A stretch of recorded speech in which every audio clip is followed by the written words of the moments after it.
Hello, hello. Check 1, 2. Check my mic levels. Might be a little too high. Also this. Check, check 1, 2. Okay. Daily study group time. Welcome to the daily study group. We normally do this at 9 a.m. But this week I've been really busy working on the Vampires film project. My name is Miguel Coronado. I'm an illustrator living in Austin, Texas. You can find my work at www.mciii.net or at facebook.com/iiimciii. I'm on the Crimson Daggers forums, Mike086, and conceptart.org, Mike086. If you just bear with me, I'll get my tablet plugged in. We're going to do some composition breakdowns, and tomorrow we'll be doing some paint overs and critiques. Okay. Thanks for joining. If any of y'all came in last night, listen to our Q&A session, thank you. Let's see here.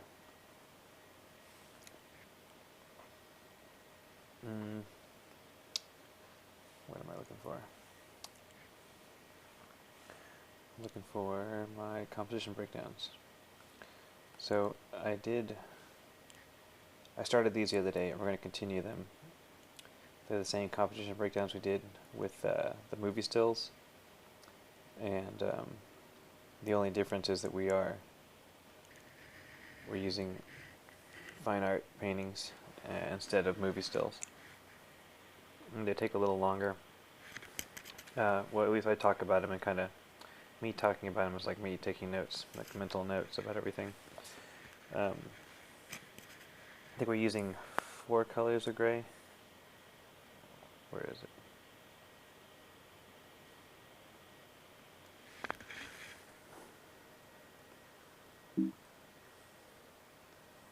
Oh, it's locked. Okay. We're using this white, 2 steps of gray, and black. If you want to find some art pieces to do the breakdowns with, you can go to wikipaintings.org, and I found all the paintings I'm using on here. And it divides up the paintings by artist, and then when you go to the artist, you can also categorize the paintings by Baroque or Classicism, religious paintings, mythical paintings. Kind of, it really breaks it down for anyone that's interested. Let me go ahead and start in on this. The majority of this palette is going to be black. I'm going to try and stay at 100% opacity with my marks. So we've got black as the darkest tone, so we're going to put black in real quick. Try not to spend too much time doing this stuff. We don't want it to become like a long experimentation. We will need to block out the shapes really fast. That's what we need to do.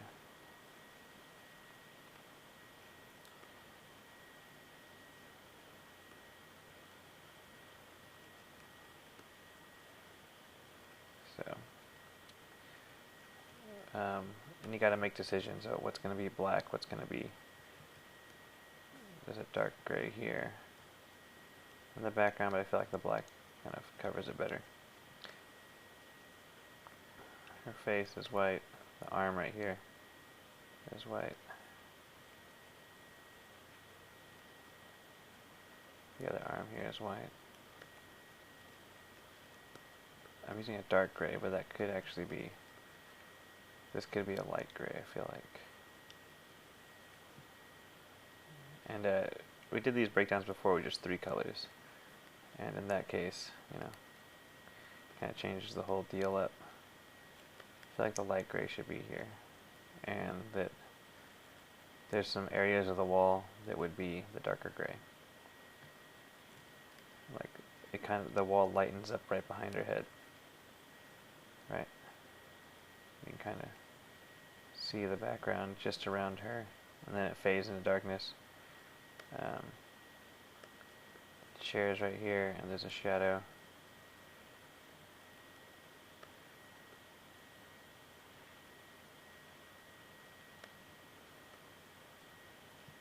That's generally how this one's broken down.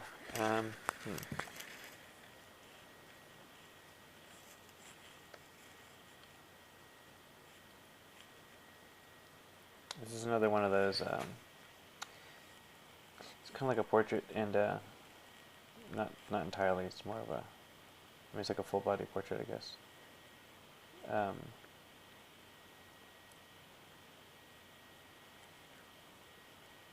They've composed her with elements of the featured elements on her being like her face and her hands. Her hands are closed off, right? Her hands, you can't really see them. One is on the other side of her lap, and it's just not really shown. And then the other one is behind her head. So it means the only focal point we really have is the head.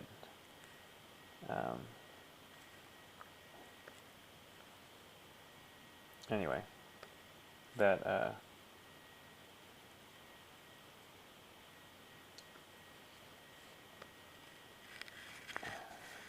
means you have this big shape that is her body. It draws us up to the top corner, and the shape her dress creates is leading our eye up to the focal point, and her head, which is the only area of interest that's really being showcased, is the lightest value on the canvas, and it's kind of framed by this little, she's got this part of her dress that's lighter too, but it's right next to her head, so it's like all kind of brings up focus to her head. And yeah, I feel like that's the simplest breakdown of it. The elements in the background, like there's this wooden panel back here that there's a wooden panel back here that's kind of cuts off at her shoulder, so it isolates her head on the wallpaper. And let's go ahead and just go to the next one. I'm going to kind of try and breeze through these. Can't stay on too long. I mean, I can stay on for the hour, but today's our kind of our Kickstarter launch party. So can't entirely. I gotta be ready to go around 5 o'clock. It's already gonna be 4. Okay. That's some motion and action with the woman. We've got slightly, I feel like it's slightly exaggerated in the posturing. So it's almost like we've got the moment that's being captured is a fluid moment, you know, it's not the way that she's leaning. It's not a woman adjusting her makeup very carefully and cautiously. She is like in the middle of a party or something, and she runs into the bathroom. She finds a mirror or vanity, and she like rushes in to fix her makeup, right? There's a little bit of storytelling going on. I think, I don't know, oh, this is like a horse in the background. There's like a horse right here, it looks like. And then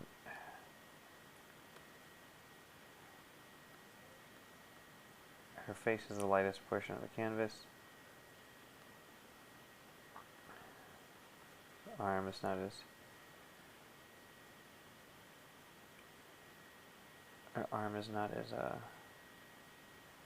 light as her shirt, but her hands are featured, so we've got like these areas of interest you can rest your eye on throughout the piece.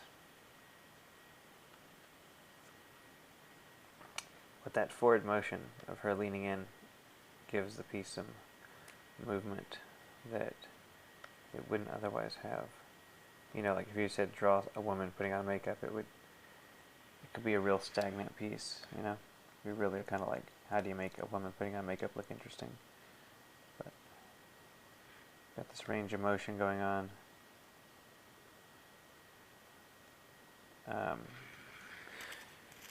Heads in the upper third, hands in the lower third, and then if you think about the vertical thirds, like the face and hands are in this first third here. Middle third is kind of a clear of action, and then in the last third we have her hand breaking across. Kind of gives a good pacing, so it's area of interest, some areas to not as detailed to kind of move your eye across, and we got another area of interest down here. So we're not, it's not completely cluttered. It's well planned out, and there's these dynamic lines in the posturing. That's like my quickest read on everything. Yeah, so this is a horse in the background. I thought it was a strange hat, but it looks like the artist tried to fit the horse in. Like he tried to force the horse in, because it's like almost touching the edge of the canvas. Huh, anyway. Okay, let's go on. This is an abstract expressionist piece. So, lots of people give these guys flack for not being more representational with how they paint, with what they're painting. You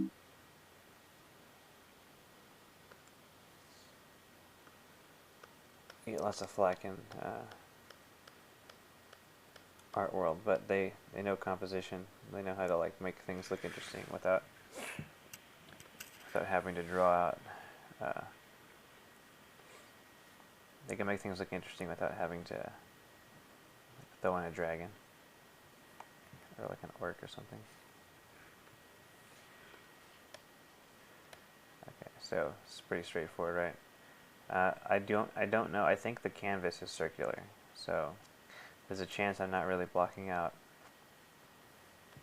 I'm not really blocking out the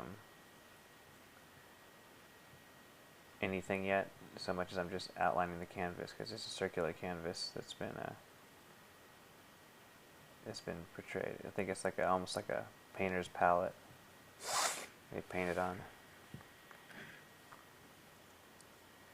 So that's the canvas, and then within elements of the canvas itself is the real composition, right? And we kind of have to ignore this square. As you know, it's kind of annoying.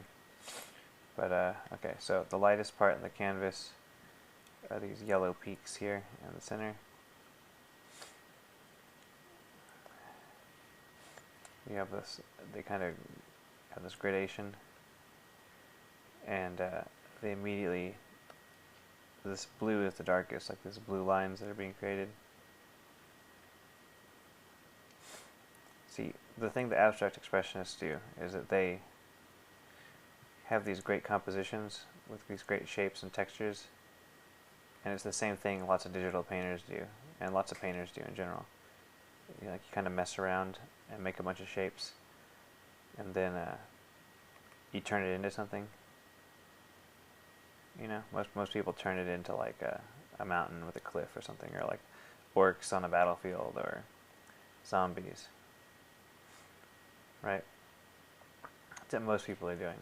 But they make the abstract shapes and composition, and then they call it done. And they just say, basically what they're kind of telling you is like, in a way what they're telling you is it doesn't need to be a mountain range. It doesn't need to be like an army of orcs or zombies. Or, you know, if we take a more fine art, it doesn't need to be a portrait of somebody.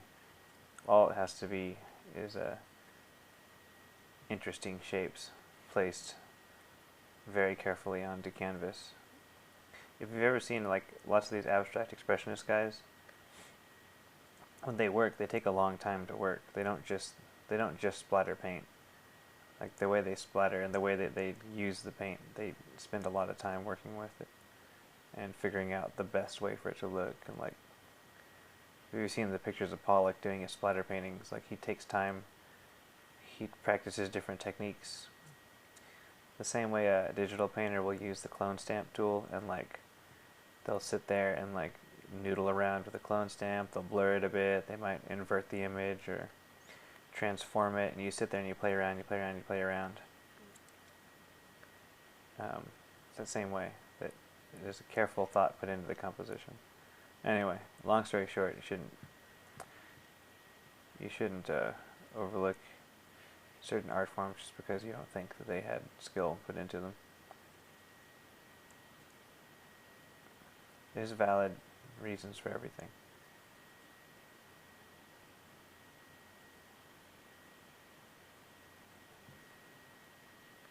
The thing is, lots of people say that they could make these splatter kind of paintings.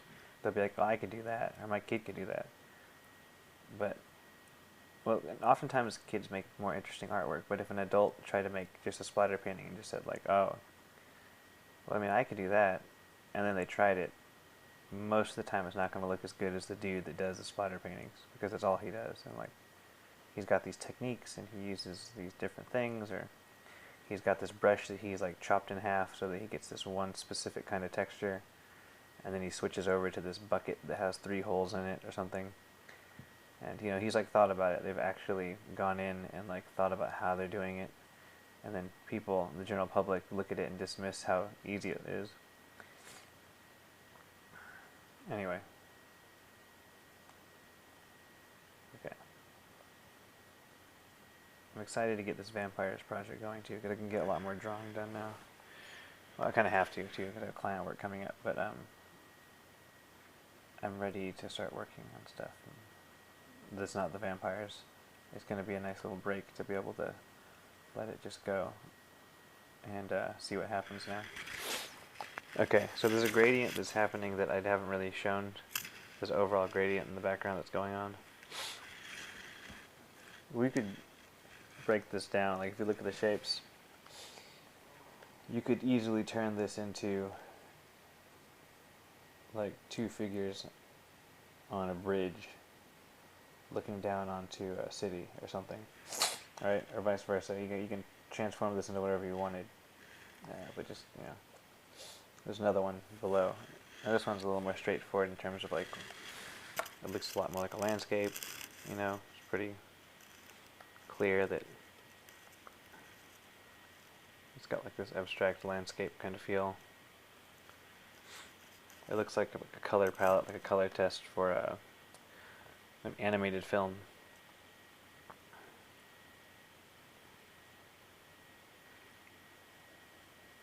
Anyway, so this is about the same artist. I need to look up his name again, but it's abstract expressionism. It's textures and paints and colors. And while you can splatter paint just like they can, you probably aren't as good as them at what they do. So, just before anyone dismisses anything, if you're watching this later on YouTube or anything, it's just when someone devotes their life to something, you can't just dismiss it, unless you can't just dismiss it, no matter what they do. Like, everyone has a thing they do, and garbage men they have a system of how they do the garbage, an efficient system they've created. They've got to make the job somewhat fun for themselves, or get it over with really fast.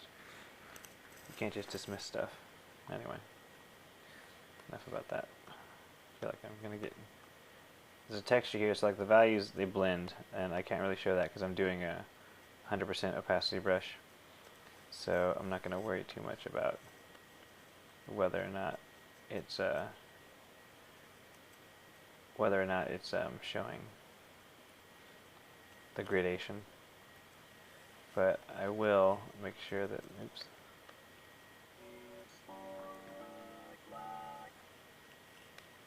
These shapes in here, the values kind of surrounds it and creates an area of interest. Oh, and this is really important. It's got these like 4 dots up here.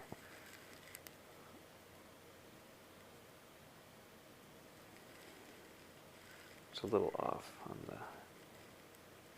the way it's set up. Okay, so the 4 dots are more evenly spaced out. Or not evenly, but they're evenly sized. Okay. So, let's take a look. Let's just think about this for a second. They're the same compositional rules that we're using for the representational art, but in this case, they're straight up just the composition. So the artist is just basically saying that the composition is enough to make art. Like, you don't need the actual things represented. And now we can look at this thing in the background like a mountain range. Or we could just not even think about it. The only reason we're looking at it as like a mountain range is because it's a slightly lighter blue, less saturated than the darker blue, so it gets thrown back into space for us. Likewise up here, the desaturated greens and blues kind of go backwards in space for us, and the darker stuff comes forward in space. Something that we've kind of got like this square, teed off square going on in this picture. Also, yeah, it is a square composition. You gotta think about that just for a second. That's a little different from what we've been working on. So like this quadrant has some kind of dark pigment, and then it kind of gets heavily textured and starts blending into the top pigment. This quadrant is broken up further into a separate. It looks like it's broken up into thirds almost. Let me get this color here. Oh, wrong layer. This quadrant here is broken up into some thirds, and then in this top third we have this area of interest that transitions to the top half of the piece. Top half of the piece is then broken up into additional thirds with, this looks like these dots are like roughly on the third line, the third margin. We can kind of see the structure of the piece coming forward, and we can use these same rules in representational painting. So you can't just dismiss everything, right? Now we can go back and you could set up a piece that has this kind of feel. To me, it gives me this like, it looks otherworldly. Something's off because you have this harsh line right here down the center. It's we're dividing these two areas up But this could easily be like a piece with a mountain, volcano here, lava, either a cliff here in the foreground, or this could be like this could be more like you know, land receding to the horizon. It's kind of however you want it to be, but anyway, we can kind of see, like, so now that I've kind of outlined the piece like this, we can look at my representation and see that I'm off by a lot. Oops. So like this needs to be in half, and this needs to be here. This needs to be here. See, like, just blocking it out just now, like I kind of rushed through it when I shouldn't have, and I missed key points that most people might be like, what key points? It's just a bunch of colors. But you know, it's not just a bunch of colors. If it was just a bunch of colors, it wouldn't be featured in you know, as a work of art. It's the fact that someone puts the time into it and puts it into a gallery. That's what makes a difference. And you got to think about why they do it, because then you got to, like, if you don't agree with it, you got to think about why you don't agree with it and justify it. Because no matter what you think, that person still spent time and effort creating the piece. So there's a visible effort. And lots of these pieces, lots of these like abstract expressionist pieces, they're huge. Like, not all of them, but like pieces like this take up like an entire wall of a gallery. Like, not like I said again, this maybe not this one, but I've seen some of these in person and they're like massive. They just cover, you know, the average room wouldn't be able to fit one of these pieces, like an average room in a house or an apartment. Anyway, okay, now we're going to go to something a little more, still some abstract bits to it, but it's going to be a lot more representational. It's going to be a hokusai, Japanese block printing.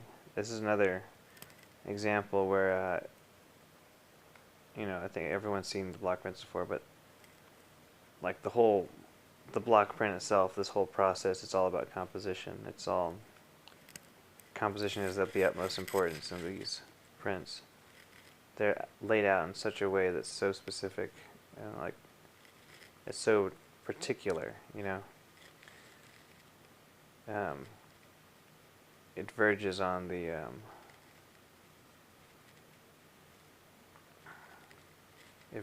abstract most of the time. And also most of the time there's no linear perspective going on, so it's all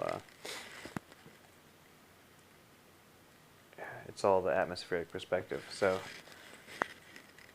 just using atmosphere to convey the perspective in a piece, you know, just like that kind of challenge that it creates. Kind of goes beyond what most people think about in terms of like what they would like to do. Lots of concept art, actually. Lots of character artists use like strictly atmospheric perspective in their pieces because they don't learn some of the nitty-gritty perspective stuff they need to learn. So you'll see lots of guys that are really good at characters. They have like super atmospheric pieces because they haven't quite developed that part yet. Or if they have, they just don't care. Like they're focused too much. No, they're focused more on design. And they just need a little bit of atmosphere to show like kind of what they want to convey, and then that's it. Like they don't need to worry about the rest. These waves are going to be blocked out in a solid color here, and then that piece of land is going to be black just because it draws so much attention. But we'll see what's going on is it's not entirely black. It actually turns into this really lighter value. It goes from a green to a yellow in the print. So for us, I need to think of how I'm going to handle that with my breakdown. I'm going to call that yellow light gray because It's not the lightest part of the canvas. We'll just do this. I'm just going to kind of cross-hatch it out, just because I'm not using the gradation right now. But basically, oh yeah, and then the dude, he's got this motion in him. He's so precariously balanced. And he's so precariously balanced, and then he's got like, there's a little person here helping him. But the big takeaway from this is that the people are on the lightest portion of the print, and we have the counter change going on.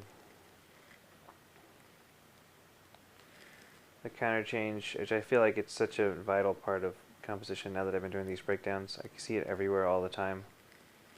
Like, if you're going to spend time detailing something, you need to make sure that the surrounding area is an opposite value, and of a less importance than the area of interest, right? And that the scale of how not important it would be is up to you as artists. But like, we've got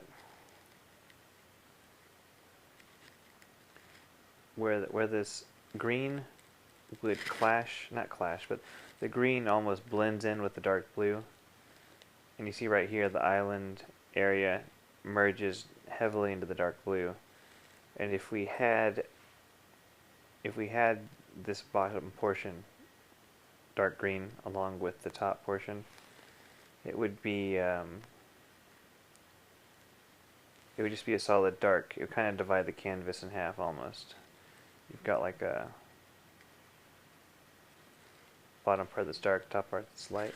But what it does, I also need to include the, I need to include the signature, because the little words here, that was all incorporated into the composition.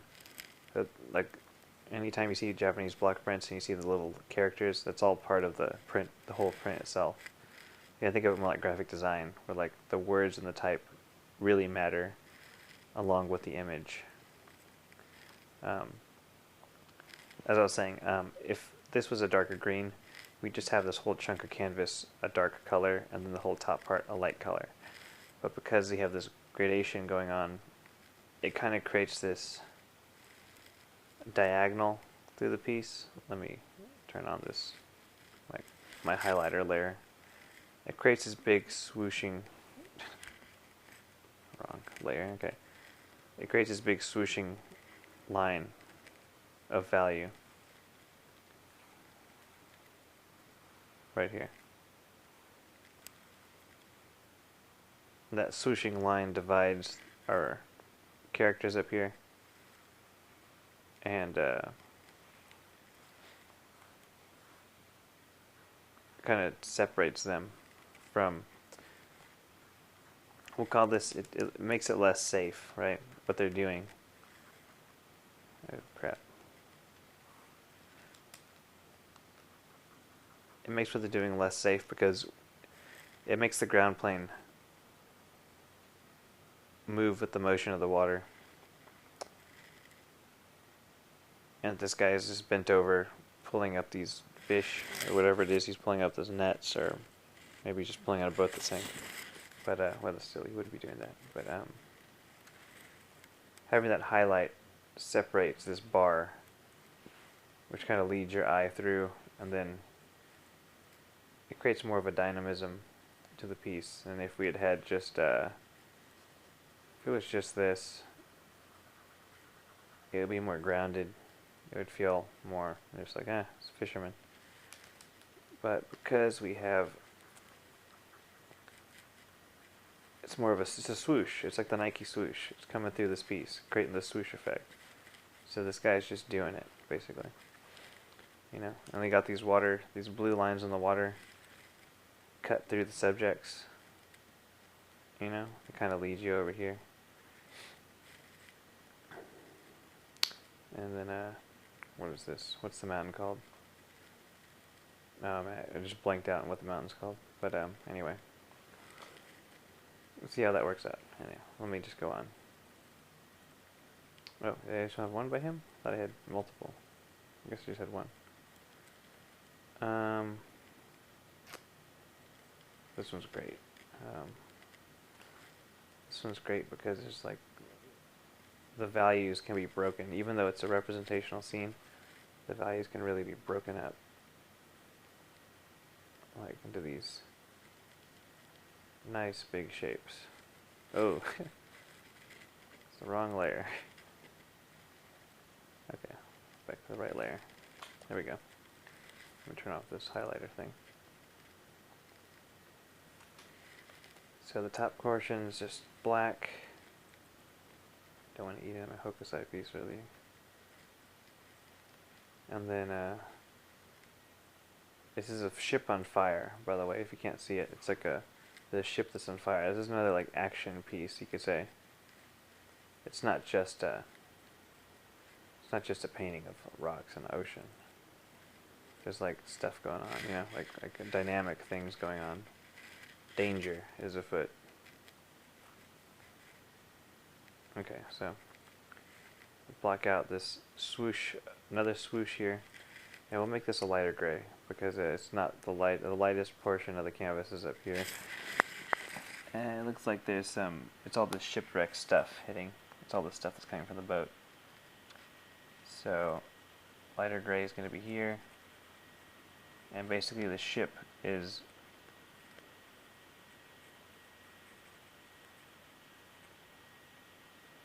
there.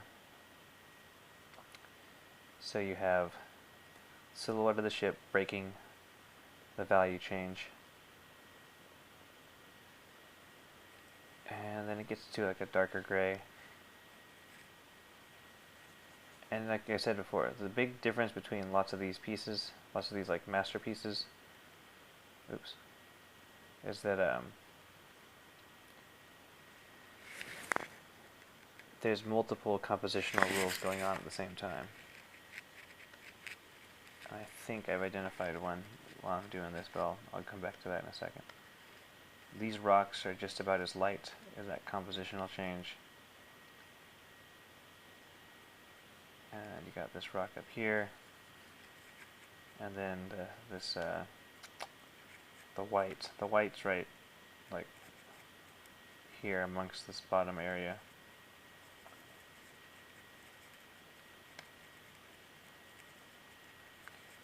And then some rocks here.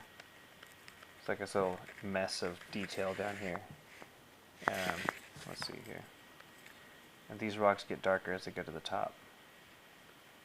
So like it starts off light, when it breaks and goes into this top area, it actually gets a little darker, just a slightly bit, enough to make it come off the background.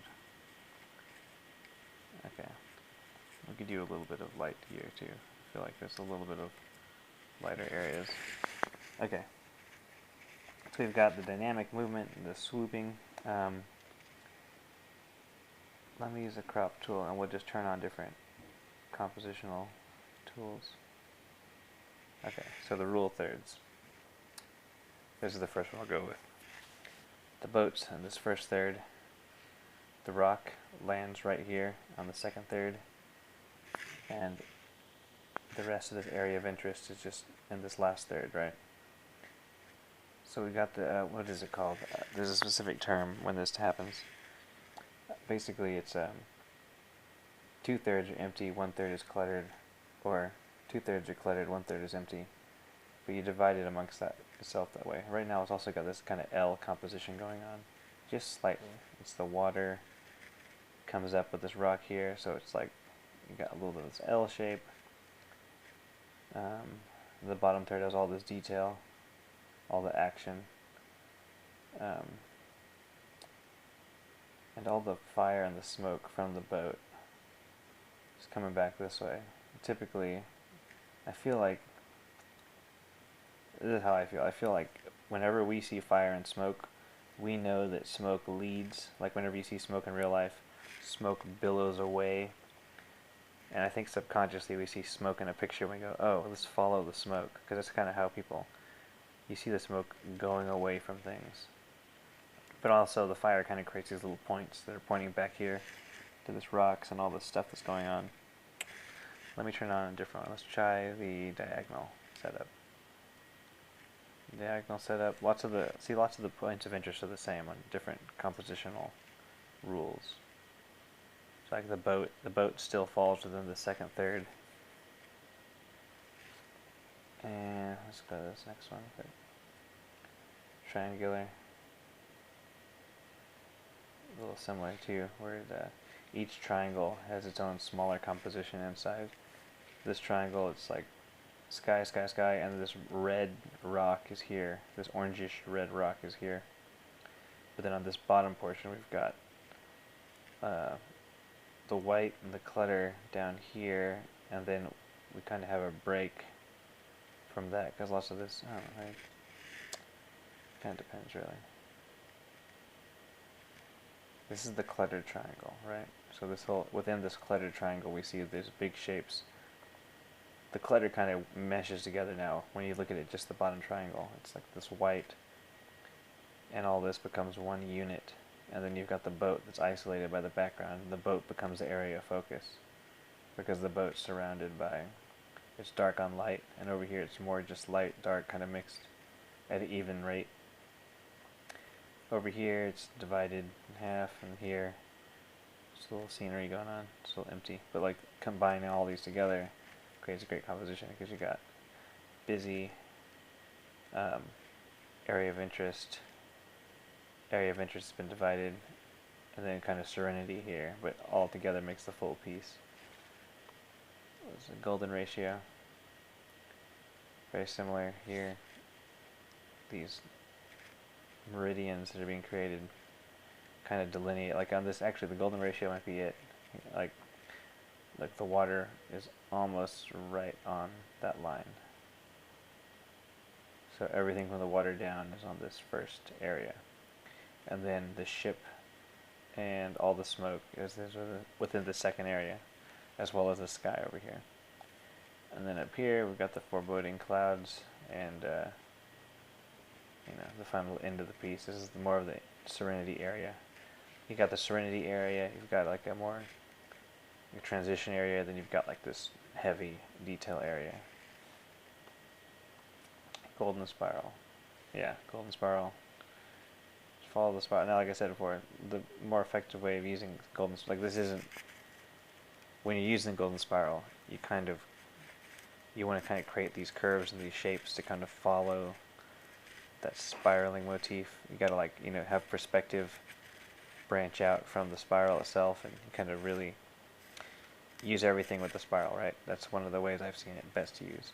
That's the way I've seen it best used. Just that's not like the correct way or incorrect way.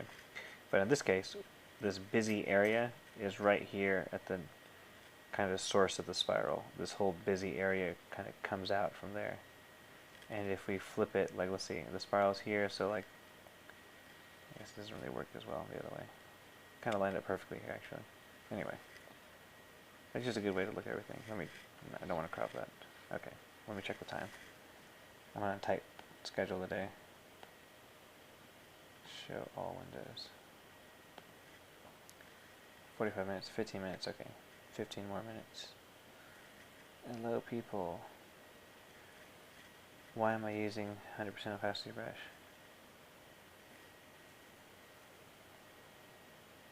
Yeah, I'm just doing compositional studies. Just comp studies. Oops. My computer's lagging. Just comp breakdowns. Just comp breakdowns. So I'm using 100% opacity brush because I got to simplify.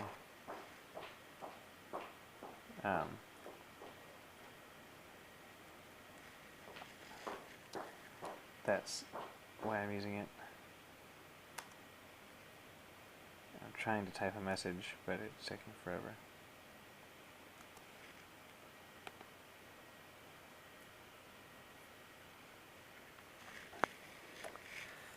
Okay. I might cut this one a little short. And then I might spend a little more time tomorrow on the critiques and paintovers. Let me just finish this one real quick. So, trying to eyeball.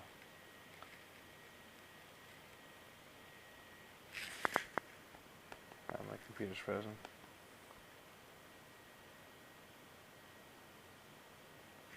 Okay. Computer froze for a second. Okay, this will be my last one for today. Just because I need to get ready for this screening thing. I'll talk more about that as I close up. Okay, so big shapes.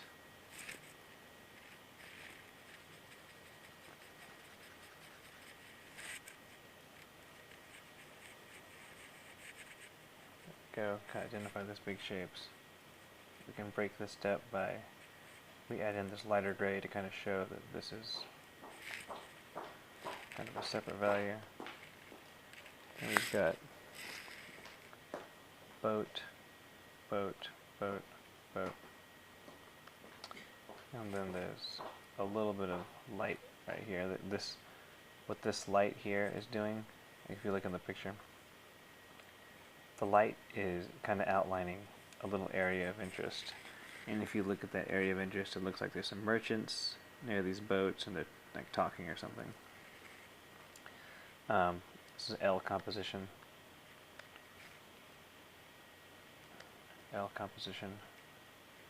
And boat. It's a little darker there. Oh, and then the sky also reflects back on the water.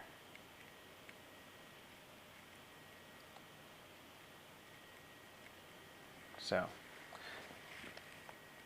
everything kind of leads your eye to, I feel like the big area of interest is, let me put my highlight layer on. My big area of interest for this piece is here. Ah, dang it. Here. Right?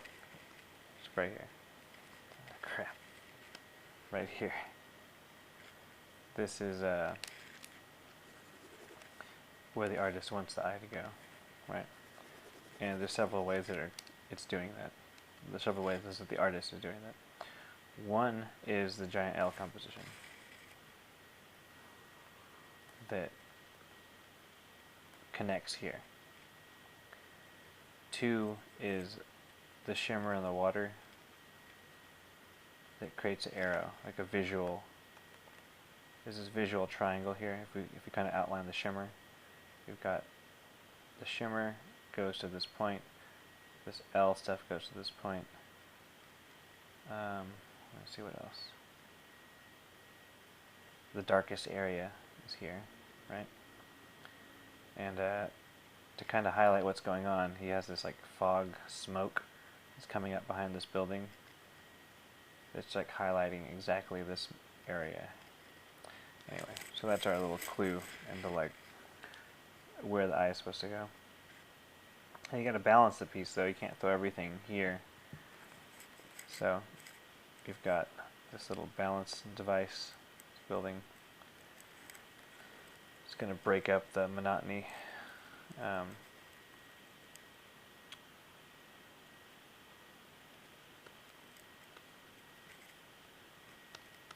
If we didn't have it, it would look more like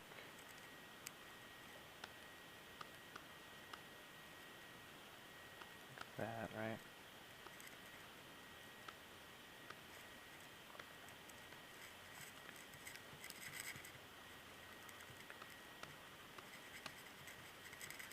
So if we didn't have that building, it would just be like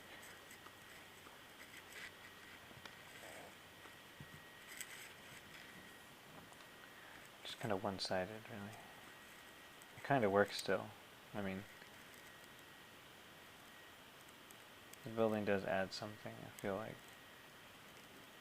No, you know, I guess it doesn't. It's just too blank. I mean, like the L, here's the L shape, but then like it just looks too, like just the artist just didn't want to draw anything, like didn't want to paint anything else. With the building there, you see, okay, there, it sets the world, gives us a little bit of a view into where we are. But without that stuff, it's like, just this pier. These two things would be here. You would draw your attention. So like I say, if we didn't have the background building, it would draw our attention to these flags that are breaking the horizon. These flags that are breaking the horizon kind of draw our attention away from here, which is the real area of interest right here. But since there's a building in the background, guess what's happened? Since there's a building in the background, there has been a change in value, and the flags will not be as prominent against the sky because the building's there now. And the building is slightly desaturated because it's receding in space. Okay, there. I think that's it. That's exactly why then. It took me some time to just talk through it, but because this ship has flags, right? And if all that building was not there, if that whole building wasn't there, the flags would be breaking the horizon, and that would mean that there's a dark part of the picture that's surrounded by light parts. And then it's going to be something interesting to look at. So your eye immediately would say, hey, I like this. What's this? And it would kind of be competing with the real area of interest, which is over here. And then another artist might come and say, well, you should lose the flags because they're competing with what you want the people to look at.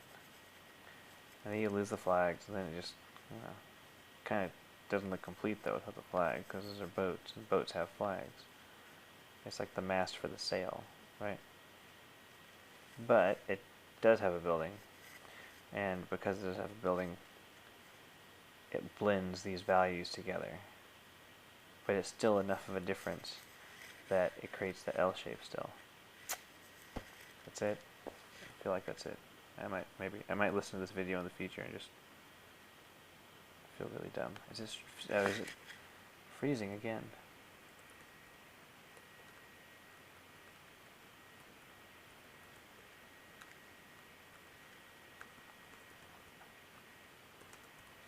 I may have to reinstall Procaster.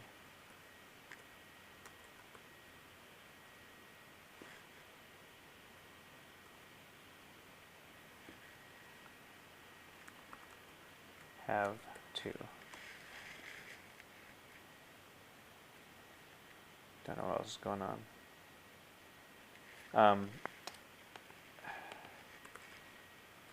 YouTube.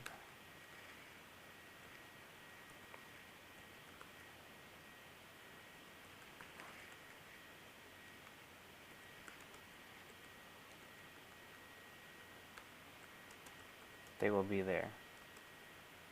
I'm just typing. If you're watching this later on YouTube, I'm actually just typing in to the chat that you could always find these videos on YouTube if you miss them, or if there's something going on with the stream. The videos are always going to be saved there. I'm going to go ahead and end this now, though.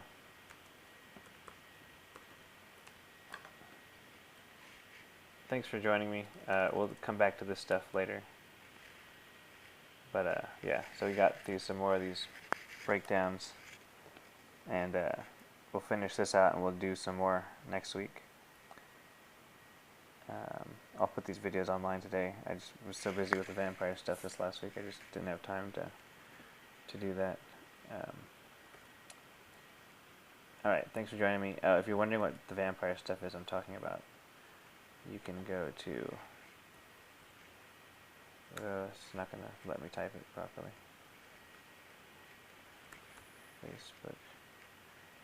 Facebook.com/vampiresfilm.